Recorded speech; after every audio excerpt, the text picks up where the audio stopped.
Derrick Henry officially signed his extension today. We also hear from Derrick Henry on the extension, playing over 30 as a running back, playing with Lamar and expectations for this season. We'll also talk about the NFL voting this week on playoff reseeding and on NFL players being eligible for the Flag Football Olympics in 2028. Which Ravens should represent the U.S. in the Olympics? We're talking all that and more in today's episode of the Flock Rundown. Ravens Flock. The Flock Rundown is the place to be.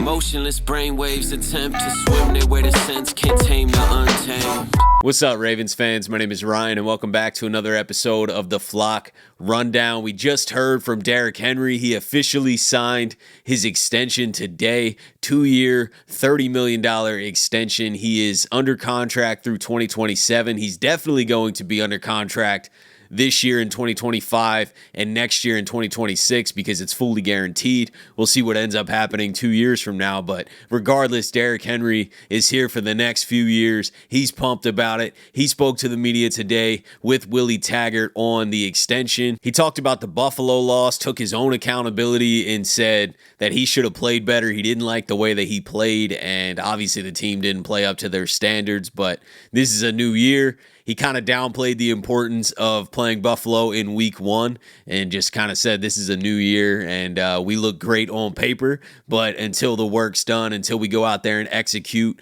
it's all irrelevant. So he's definitely a put in the work guy and not a big talker. You know, he didn't go through a bunch of predictions or high expectations for the team. He kind of was just like, we'll see, man. We gotta show up and put the work in. But I like that mentality. You know, we can talk about hypotheticals and expectations as fans because we don't have a lot to talk about, especially in the offseason. But for a player, it really is just about like working out every day, getting better 1% each day, and just kind of, you know, taking day by day as you go through camp and go through the season. And you can't really guarantee or put any type of definite expectations on anything because it's so hard to go out there and perform at a high level week in and week out.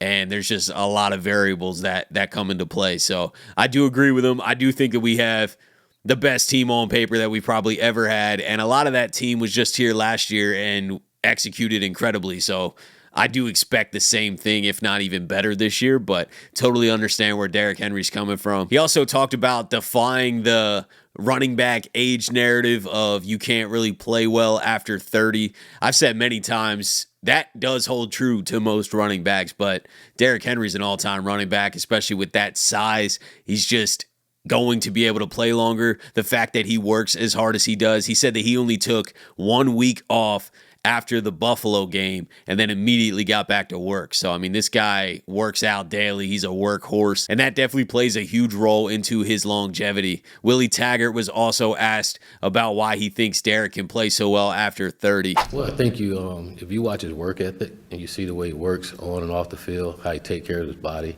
and then just to watch him out there, you don't see a downside. You know, he's still getting stronger, if you ask me, you know, and but the way that he works, and then the performance. You look at the performance he had last year, you know, one of his better years. And that's that's 9 years in.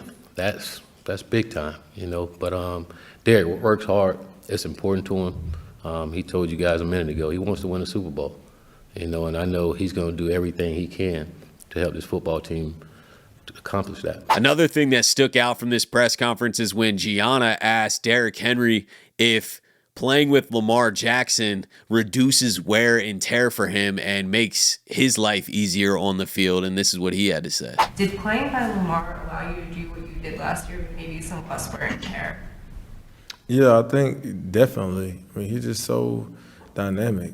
You know, you got to account for him every single play, and eyes are gonna be on him. Just you know, by the player he is with his arm and with his legs, and for me, that makes me happy. So, you know, I get more opportunities, and they gotta account for him just as much as they account for me. So, it's fun playing alongside him and all these guys on offense. Just playmakers all around, and I know he has a lot of fun. I mean, you guys see the highlights and the plays he make.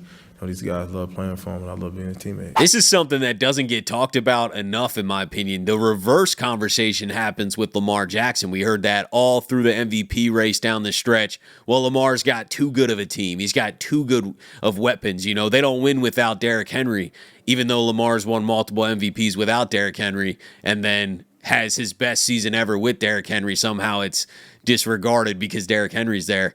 And both guys went off. They both help each other. That is true. But Lamar Jackson also makes Derrick Henry's life a lot easier. You know, Derrick Henry probably doesn't have 1,900 rushing yards last year, 16 rushing touchdowns, 18 total touchdowns. He doesn't have that without Lamar. We saw what was happening in Tennessee when they didn't have a star quarterback or a great offense and they were trying to pound Derrick Henry. He was barely getting 1,000 yards, you know, because teams can stack the box. They know exactly what's coming. So I think that conversation needs to go both ways. Yes, Derrick Henry does help Lamar, but Lamar Jackson also tremendously helps Derrick Henry. You know, these are both all-time Hall of Fame players that are going to make it easier on each other, you know, keep the defenses guessing consistently. You can't just stack the box. Lamar torched the league last year, 41 passing touchdowns, 4 interceptions. Derrick Henry runs for 1,900 rushing yards. This is a pick your poison offense. Lamar and Derrick have said that themselves last year. This is a pick your poison offense. They help each other.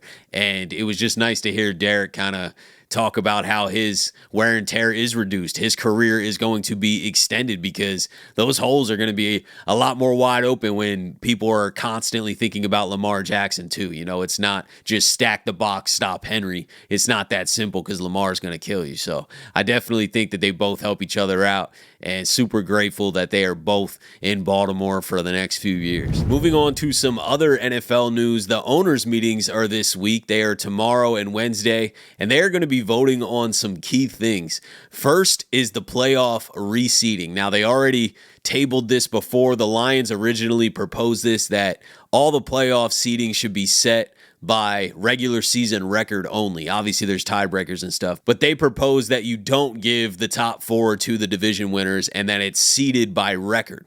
Now, this was tabled and they are now voting on a modified version of this. So they are voting this week on seeding by record, but only after the wild card round. So the wild card round would operate as is. Top 4 division winners, number 1 seed gets the bye. There's 3 wild cards. But then when you get to the divisional round, the playoffs are reseeded by regular season record, with the tiebreaker being if you're a division winner or not, and then the next tiebreaker would be head-to-head. I do think this is going to get passed just because they had the conversation already about reseeding the entire playoffs and kind of scrapping divisions in a way, and they modified it to now vote on this version where you only scrap the divisions after the wild card round, which I think it's going to get passed since they are bringing a modified version back to the table. It sounds like this is probably what's going to happen. I think it's a nice balance of the vote. You know, the other original idea, I totally get where the Lions are coming from. Like, hey, seed off record. Like, we're tired of an 8-9 or a 9-8 team being the 4th seed, and now we got to go play them, even though we're 13-4 as the 6th seed, and we got, you know what I mean? Like, it is tough. I totally get where they're coming from, but going with that idea pretty much completely eliminates the meaning of winning your division.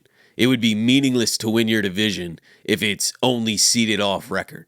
So I think the NFL realized that. They're like, hey, there's just too many division rivalries and race to the divisions down the stretch that make football interesting, and people are used to that. Obviously, there's a lot of weight in divisions. There's not a lot of weight in divisions in a sport like basketball, right? You don't really care what the division is in the NBA.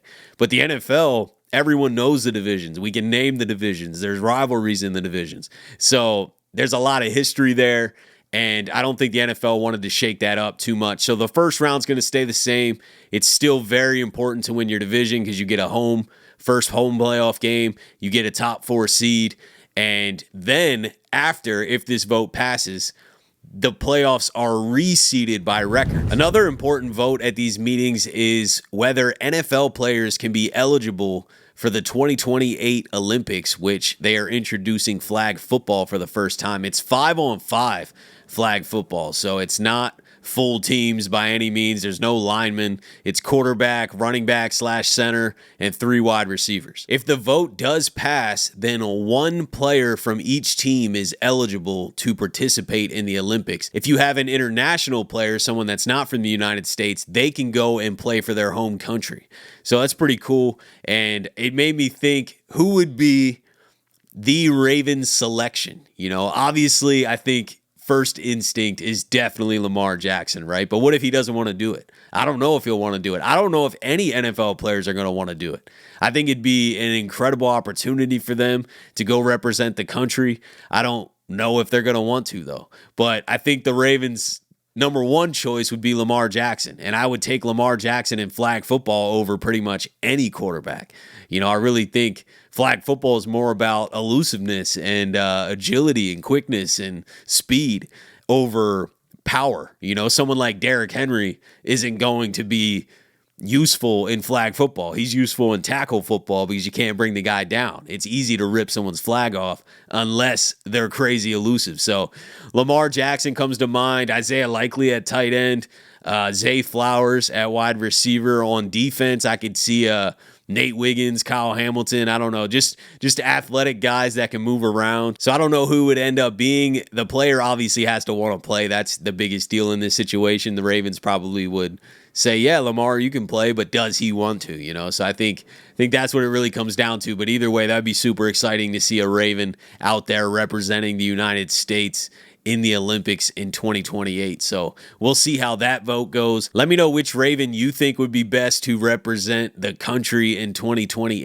You only get to pick one. There's only one from each team. So I know I just named off a couple, and I think Lamar is definitely my number 1 option, but I was just kind of naming some backups if Lamar wasn't interested for whatever reason. So which guy are you thinking about? But that's it for today. Just wanted to bring you guys some updates. Let me know what you're thinking about everything. Appreciate you guys, as always, for tuning in to another episode of the Flock Rundown. Have a beautiful rest of your day, and I'll let the greatest linebacker in the history of the game take us out. Ravens Flock.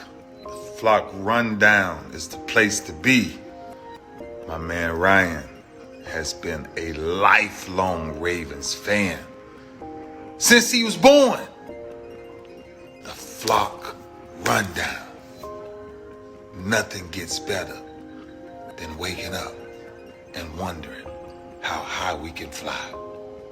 Tune in. Motionless brainwaves attempt to swim their way to sense, can't tame the untamed.